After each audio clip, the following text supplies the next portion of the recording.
everyone. This is my lovely wife. Debbie, hello. And we are the next installment of the Corona Chronicles. We are quarantined here. I was diagnosed with the flu early on, and so we had to start isolating. So it's been about a month, and it's been hard. Mm-hmm.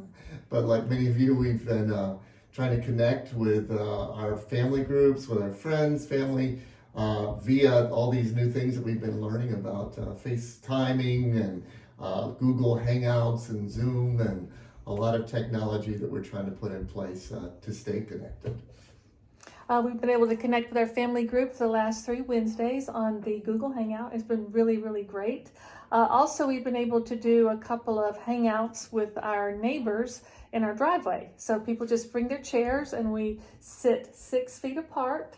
It's been really great just to be together, to see each other's faces, to be able to share what we're going through and what's going on.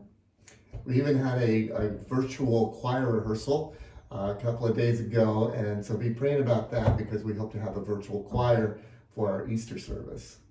But we're also here as parents and grandparents. And it's been awesome because we all live here in Atlanta, right? Well, everybody is able to be at North River. My daughter Carrie and her husband Jason and their family, and then our son Chase. Many of you know him from worship. His wife Sarah and their kids are all here, but unable to connect. That's been the hard part. And definitely the hardest part has been not being able to see the grandchildren and of course the kids. We are Mimi and Papa, and we have 6 beautiful grandchildren, and we have been able to connect on FaceTime and on playing games on Google Hangout and that sort of thing. They have come to the backyard of our house, and we can at least see their faces, and we stay 6 feet apart. But the hardest thing has been not being able to hold our new little baby boy, baby James, or Jimmy Mac, Chase and Sarah's newest little boy. He's almost 3 months old, and I can't hold him, and that's been the hardest thing. I just want to hold him. Can't wait to be able to do that. Debbie and I have been fortunate to serve in the ministries in New York City and in Gainesville, Florida, as well as here in Atlanta. And we've been able to connect with people in New York, which, you know, is the epicenter right now of everything. We had a good friend, Wendy Cavett, who is an incredible musician, piano player, keyboardist, conductor, has worked on Broadway, Hamilton, Mamma Mia, most recently Come From Away, and they've been on break, and so she was taking a run and tumbled into a pothole. New York is famous for that, and broke her elbow and her foot. And so was rushed to the hospital. Her husband couldn't join her there. Of course, there's all these patients with coronavirus all around. They had to postpone the surgery. It's just been a really traumatic time for them, but yet we were able to connect with them. Yeah, we were able to FaceTime them and pray with them the night before her surgery, and that was really, really special. She's doing well, but please continue to pray for them and for all of our brothers and sisters in New York. It's really a very challenging time for them. Mm-hmm. And in Gainesville, Florida, we served as an elder there and also in New York. It's been challenging for them too, but been able to connect with the elders there and with a lot of the members who are having a hard time with small businesses mm-hmm. and just mm-hmm. struggling to be able to stay afloat. Yeah.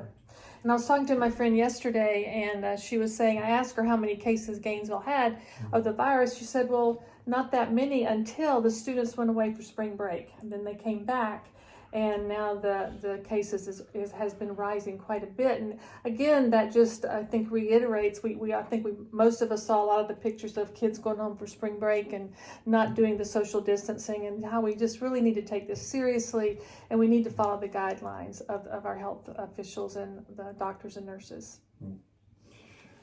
Debbie and I don't always sit around at the piano and singing here every night. I did want to share a song with you. This whole period of time has been reminiscent of some of our time in New York, and especially around 9/11 when people were very isolated and very uncertain futures. And even after that, we went through some hard times in ministry there. We went some hard times personally. I was diagnosed with a heart condition. I gave my daughter away in marriage, and then I went to Florida. But one night in New York, these words came to me in a song, the words and the music. And it's based on the passage in Mark 14 where Jesus is praying in the garden and he doesn't know what to do. He says, Father, you can do anything. You can make this go away. Please take this cup from me. But instead he said, but if it's your will be done, not mine. I think that's a good lesson for all of us right now as we think about that and pray to our Abba Father. When Jesus faced his toughest choice to die on Calvary, he took along his closest friends to pray at Gethsemane. He was overwhelmed with sorrow. He prayed, thy will be done. He cried out to his Father while he was weeping. His friends were sleeping. He prayed alone. He prayed, Abba, Father. He prayed, Abba, friend. He prayed, Abba, Daddy. Give me a love that will never end. Oh, he loves me when I'm weak, and he loves me when I'm strong. He loves me when I think I'm right, and he loves me when I'm wrong.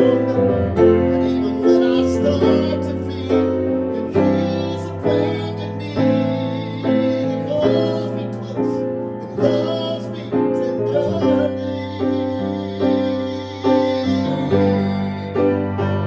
God is my Abba Father. He's my Abba friend. He's my Abba Daddy. Give us a love that will never end. So let's keep those words in our hearts, and just to think about that, think about Jesus making that decision to do God's will, and that no matter what the future held, that he was going to trust God, and that we can do the same. We love you guys. Love you. Great to talk to you. Bye. Bye.